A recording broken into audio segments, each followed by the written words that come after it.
This story will cover from then to now and next, all about change, how to turn losers into winners.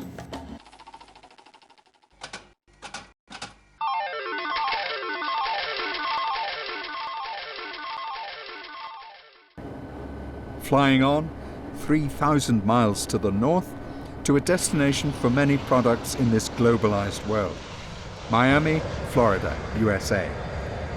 American Airlines today is Arowana Airlines, a tiny part in a massive business.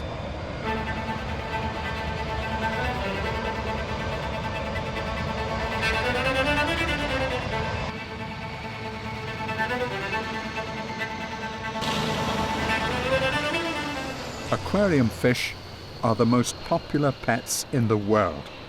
It's an industry worth billions of dollars, and it connects the richest with the poorest people. The value of a single little arowana in this process increases many times as it's moved across a network that spans the globe. We bring the fish in, we bring in the coral, we bring in the freshwater fish like the Bosemani rainbows. You know, we bring all these things, the red devils, the ryukins, the lionheads, the South American cichlids. We bring all of them in directly, so we don't have to go through a different, like a middleman, so to speak.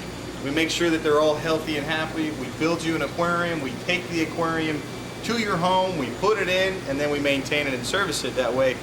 It almost gives me kind of like a good feeling knowing that these fish and these animals that I'm bringing in and taking to your home, I'm going to make sure that they stay alive. Dave Brown does the lot.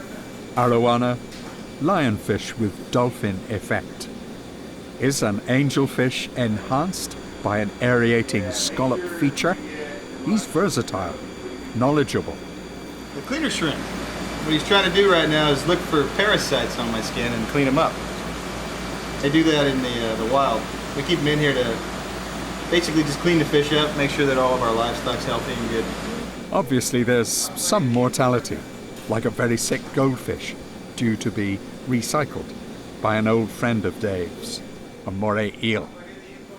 About 18 months ago we caught him, and we've had him here ever since. He's our garbage disposal.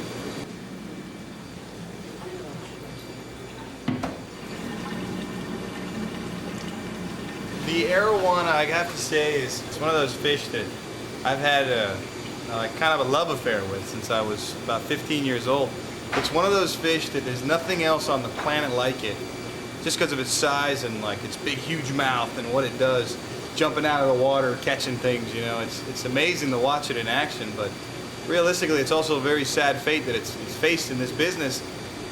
Up till about 5 years ago, generally the only way you got them is by slaughtering the big 6 and 8 foot males to get them to open their mouths and release all the babies with the little yolk sacs on them. And then the mortality rate on those are about 90%. So it really was a sad thing. You know, 1 out of 10 arowanas that you would bring into the U.S. would be dead.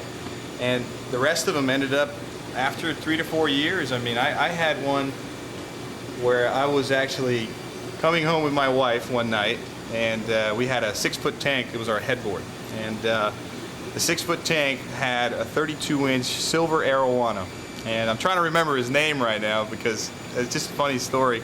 The silver arowana, my wife and I went to retire. We went to go to sleep, and I just noticed, I came out of the bathroom and I noticed this thing just lifted right up in the air, you know. My wife was in bed and I said, "What the hell is that?" She looks at me, I look at her, she screams, jumps out of the bed.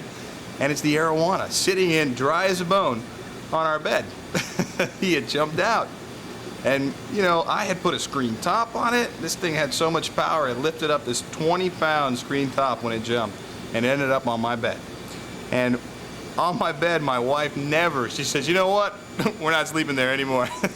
But I picked this thing up, and it's such a prehistoric-like creature that it was dry as a bone. I mean, there was no moisture to it whatsoever. And I picked it up and I put it right back inside the water, and then 15 minutes later he was swimming around eating fish. You know, I usually kept about 400 or 500 fish underneath the tank to put inside there, and I took a big scoop. I said, "Come on, buddy, come back to life." And sure enough, he came back to life. And I got rid of him about 2 years ago. He was about 4.5 feet long. 4.5 feet long, never died. But realistically, that's the only arowana I've ever seen raised from, 6 inches to get more than 4 or 5 feet long. They just don't make it that much. If they do make it past 2 feet, usually the people put them inside the canal system here in South Florida, and it's just too warm for them. They end up dying, or they end up wreaking havoc for a little while and then dying. And it really is a sad fate. But what are you going to do? People want to have their cool and unusual pets, no matter what the cost is. Alligators in the Everglades, stars of Fang TV, as it's called. The serious problem of exotic fish, often dumped before a threatening hurricane, but it's bad news for the ecosystem so popular with tourists. Many don't survive a frost, like the oranges.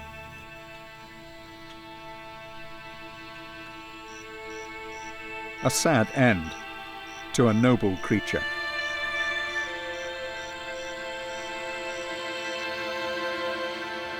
They're coming in for a client. Normally what I do is such a special fish to me, and generally I only get them in on a special order. I'll get in probably 2 pearlies and 2 silvers. One of each was ordered. Give them a good pick of them. And I keep them for about 2 to 3 weeks. If it's got a yolk sac, the silvers a lot of times come in with the yolk sac attached. And if they come in with a yolk sac, I'll never let it out of the store until it actually, uses up its yolk sac and it begins to eat solid food. It's one of those things that if you don't get them eating solid food, they have to train themselves. There's nothing saying, there's no mom or dad there to say, hey, go eat this. No, you have to actually train them. You have to present food to them. Small invertebrates or smaller feeder fish like little guppies or something. Sometimes they're nice enough to, if you can get them to eat that, it's the easiest thing in the world. But a lot of times you have to give them like little small sessile invertebrates or small shrimp, freshwater shrimp or whatnot. Rearing aquarium fishes is now a huge business, highly skilled. And if they can breed the fish and give you, it doesn't have to be the same quality. Sometimes the quality is even better because it's been protected while it's been reared. And I'm all for that 100%. I would love to see more of that. It's just, they don't give up their secrets easy, I'll tell you what. It's like the mafia, the aquarium mafia. Yes, there's big money around this business. The man with the red Ferrari has come to collect his seawater. He could probably buy part of Florida Bay as well.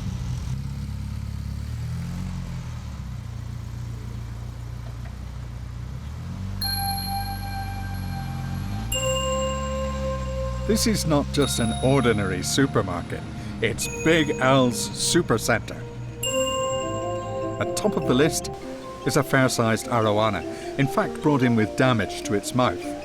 No whiskers. Eyes okay though. Who's watching who? Eyes are everywhere, peering out through the glass. Because an eye attracts the attention of a predator and is the risky end of the body, stripes often conceal it, or a pretend eye may be displayed on the tail, which is more expendable and nearer the exit.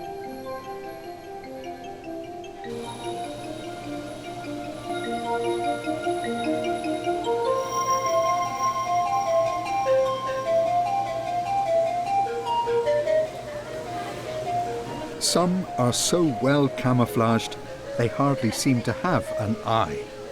And though many customers at Big Al's can't afford much, they do get to see some wonderful creatures, eye to eye, for free. The Arowana's eye looks up a lot. It's a surface operator, famous for its leaping ability, using a fish-eye view to spot its prey. But in Big L's, food is laid on, dropped in. This is an aquarist paradise, underwater decor of all sorts, all prices. And all sizes, from one end of the food chain to the other.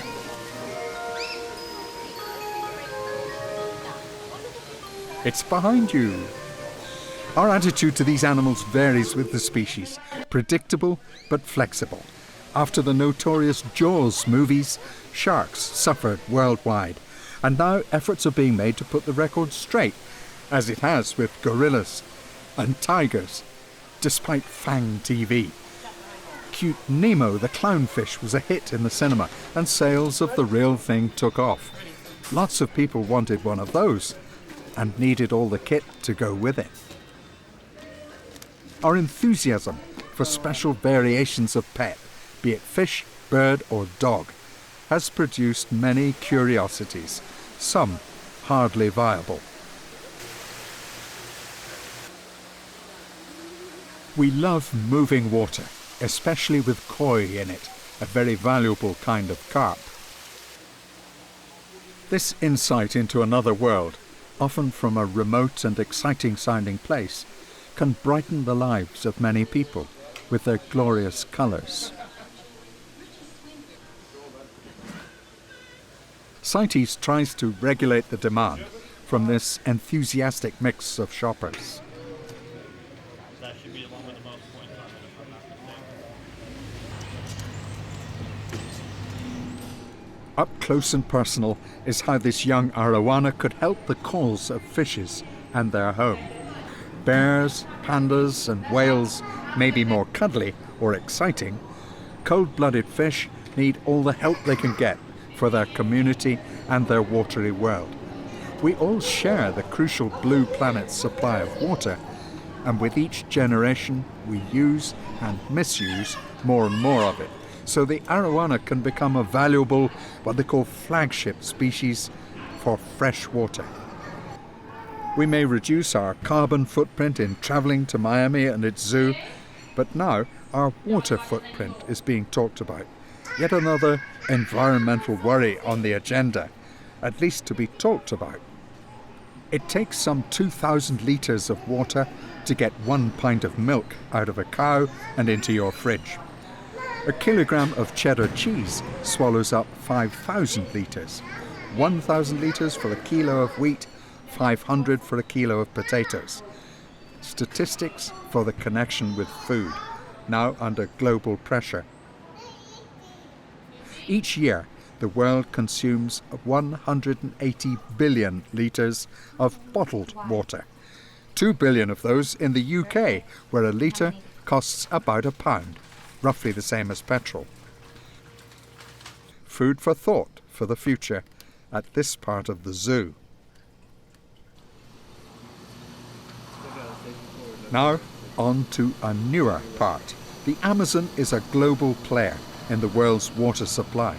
Its diversity, especially its charismatic megafauna, will attract more visitors as presentation and context are developed.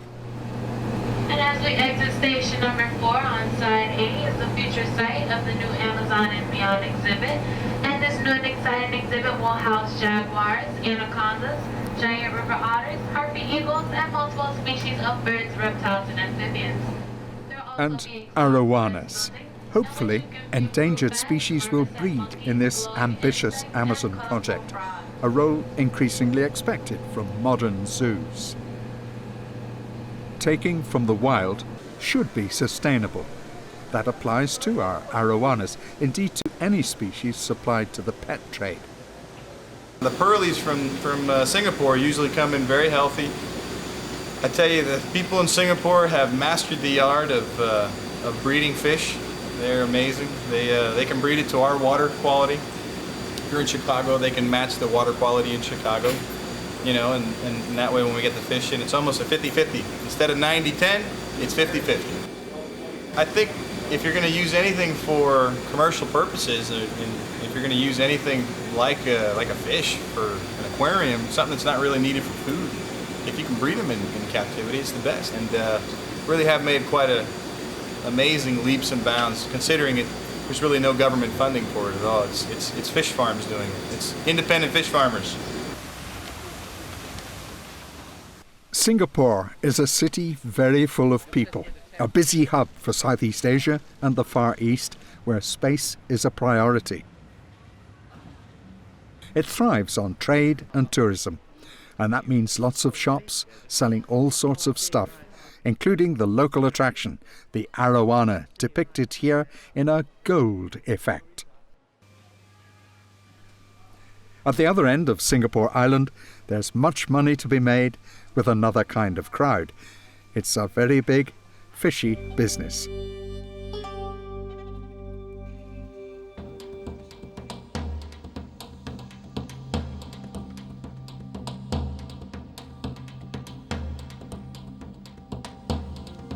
They're well cared for, as a buyer from England finds out. Mira and Gabby. Arowanas mean a lot to people here, in life and death. The Asian arowana is without a doubt the most fascinating fish I've ever come across. It holds an incredible significance both culturally, emotionally and financially for anyone who comes into contact with it. On a commercial level, it ranges in price from perhaps a few £100s to many thousands, with the most expensive sale in excess of £350,000. The fish is defined by its unique characteristics, a wide range of colours, different body shapes, mostly affected by the actual origin of the fish itself. And it's exported around the world to hobbyists, with the exception of the USA and Australia. The fish itself is an endangered species, and as such it's tightly controlled as far as its resale and its breeding. This itself increases the value of the fish because it's very difficult for people to simply start producing arowana and therefore affect the commercial market. On top of that, the breeding of the fish is very difficult as they won't tend to spawn beyond 2 degrees from the equator. So the fish provides a financial security for the areas of the world which are actually able to produce it. Hobbyists find the character of the fish and the way it interacts with them to be very personal. It'll often interact differently with the owner as it will to other people coming into the house. And it's very responsive to emotions and feelings and the way you approach them and the way you interact with the tank. 3 years ago, my uncle who passed away, he had 3 of these arowana fishes. And after his funeral ceremony, we went back to his house and we saw that all the 3 fishes were not in the tank. In fact, they all jumped out of the tank and they died. They probably have this perception or this thing within these arowanas that there is no meaning for them to carry on anymore, and thus they decide to end their lives there and to go along with it. I had a friend who almost met an accident. He got out of it and he was safe, but when he went home, the fish died. His arowana fish died. And he believed that the arowana actually died on his behalf, taking away his bad luck. There's a close traditional resemblance between the arowana and the ancient dragon of China. This means it also holds a strong connection with feng shui and environmental and sort of cultural factors across Asia. There's a strong feeling that the fish can enrich your life by bringing you luck and by protecting you from harm. Compared with South American species, which are typically silver, these Asian arowana come in many colours and sometimes shapes. These Siamese twins may appeal to big spenders. A pure white one certainly does. We could be talking hundreds of thousands of dollars, though exact prices are often kept secret. There's huge investment in equipment inside and specially designed ponds outside. Nets above provide shape and protection from aerial predators like ospreys. Here, the famous water monkeys don't have to jump for their prey. It simply drops in. Because their eyes don't look up so much, they can droop, even requiring cosmetic surgery on a valuable specimen.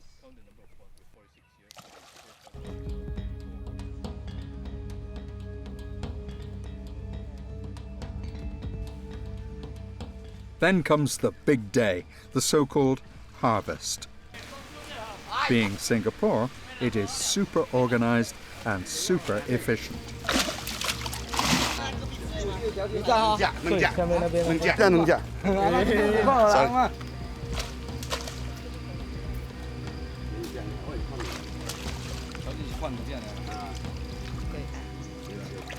可以有隻萌萌啊！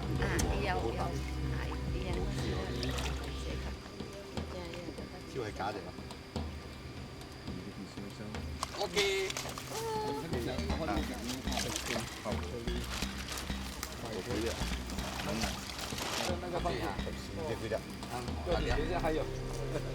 正经还有一只，还有一只，还有一只。左右，來，框框。子彈，可以60幾啊！哇，真水哦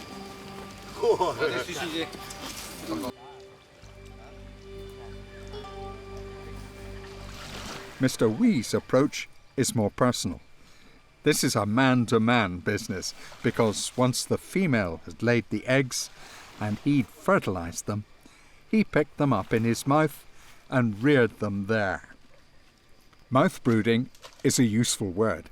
It's a sort of pregnancy. Mr. Wee is very careful. It could be a mouthful of money, and he really likes his fish. Mr. Wee checks his chip and fish.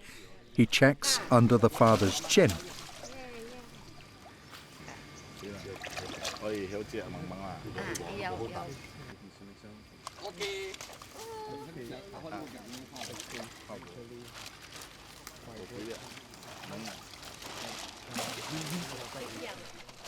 They're supplied with a handy food supply in the shape of a yolk sac, which gradually gets eaten up as the fry grows, becoming a little water monkey.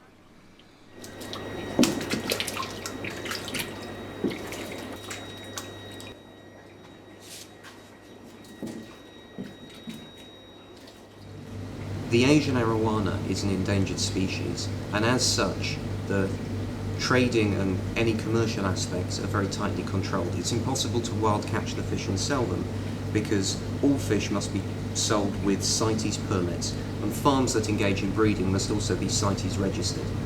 What this means is that all fish that are produced are microchipped with a unique tag reference number that is then kept on permanent record with both CITES authorities and the farm, so the origin of the fish can always be tracked. It's impossible to sell a fish or transport it without having detailed documentation about the origin, the microchip number and the destination. It's also impossible to remove the chip without killing the fish, thereby keeping a very tight control on where and how the fish are transported.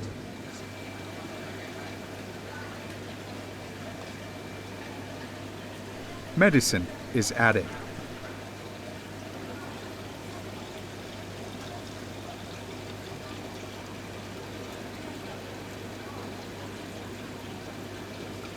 Chinese believe in feng shui and so on, so a lot of business people would like to have one or maybe a tank of 9 fishes in their office. You know, they believe that this fish brings them good luck. So this is, I think, how it really started for arowanas to be more sellable in the Asian countries, because it's a main exporting hub of fishes in Singapore. So for our own breeding, we go a little bit, one more further step is to try to look for better quality fishes, more proven lineage, and try to improve from there. So this is what we are producing. The contrast could not be more striking. On the one hand, we have the South American arowana, a primary food source for a rural community. And on the other hand, we have the Asian arowana, an asset which is marketed, valued, insured and bred for profit by a huge community.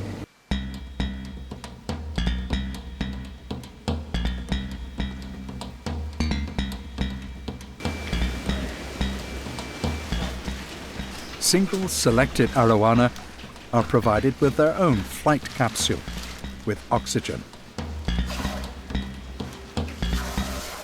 Inside a polythene box and tracked all the way by the authorities reading that microchip.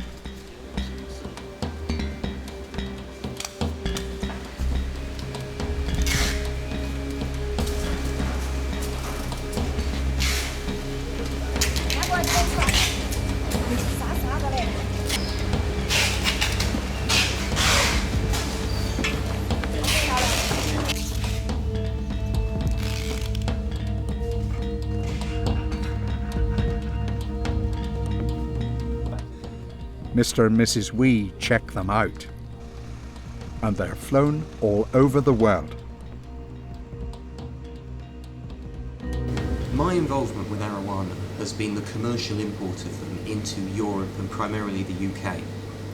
I was first inspired by entering into a showroom entirely dedicated to displaying incredibly expensive and incredibly beautiful Arowana, and I was struck by their presence and I immediately wished to bring these fish into the UK and get UK hobbyists and European hobbyists involved in being able to keep these fish. Flights are carefully planned so that the valuable consignment, sometimes worth many hundreds of thousands of pounds, arrives at its destination when the offices are open. And now, back to where we started, the vast Amazon River and its forest, the lungs of the world. That was. The key ingredients of water, weather and soil are still there, but changing fast, or rather being changed. Across the tropics, biodiversity is being replaced by monoculture. What it takes is often brutally straightforward, and water is crucial.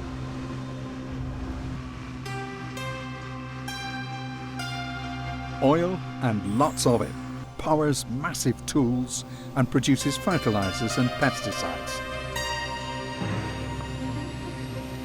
What's at the end of the rainbow? What happens when the oil runs out and the water dries up?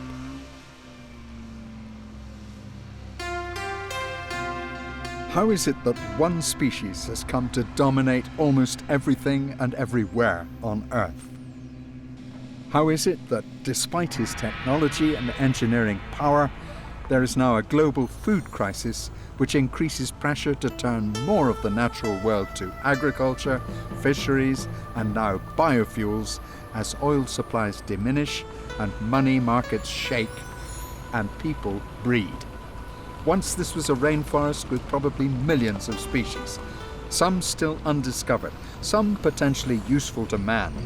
Now, the only sign of life is a small, lonely owl. Is the outlook really so bleak?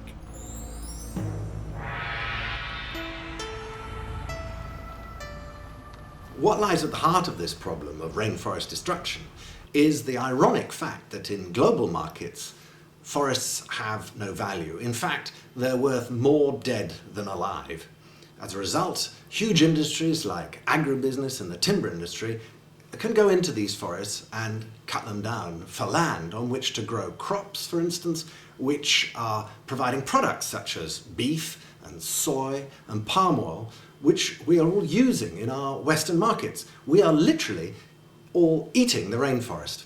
Now, how do we turn that around? How do we change that? Well, these forests, of course, are producing huge amounts of emissions when they are burnt, and that's going up into the atmosphere and is a driver of global warming. Now, in December 2007, the UN has recognized that and has set up a mandate for putting those emissions on the market so that forests which are producing these emissions and the countries which are causing deforestation can be paid to reduce those emissions by getting carbon credits in the marketplace.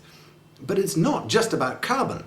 Forests do much more for us than just store huge amounts of carbon in their trunks, roots and branches.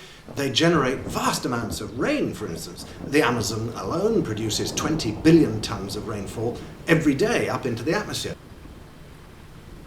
That falls on the forests, sustaining them, creates rivers and lakes which are so important to the wildlife and people that lives there. In addition, the moisture cools the atmosphere, moderating weather conditions. And of course, these forests store well over half of all life on Earth. Well, markets are beginning to recognize that it's a little crazy that Google can be worth 200 billion, but forests nil. It just doesn't make any sense. So international capital is now being driven to the canopy with new ideas like forest bonds and long-term eco-securitization of these forest assets that might well drive money to help these countries look after their forests in perpetuity. And if we can make that happen by using these new kinds of market mechanisms, it could be the best way to conserve these forests in the future. Tomorrow's world seems to be more uncertain than ever. Confusing, daunting. But perhaps by following one intriguing inhabitant, the water monkey, we've revealed a little more about another monkey, or primate, that is changing the face of the planet, his only home. Homo sapiens.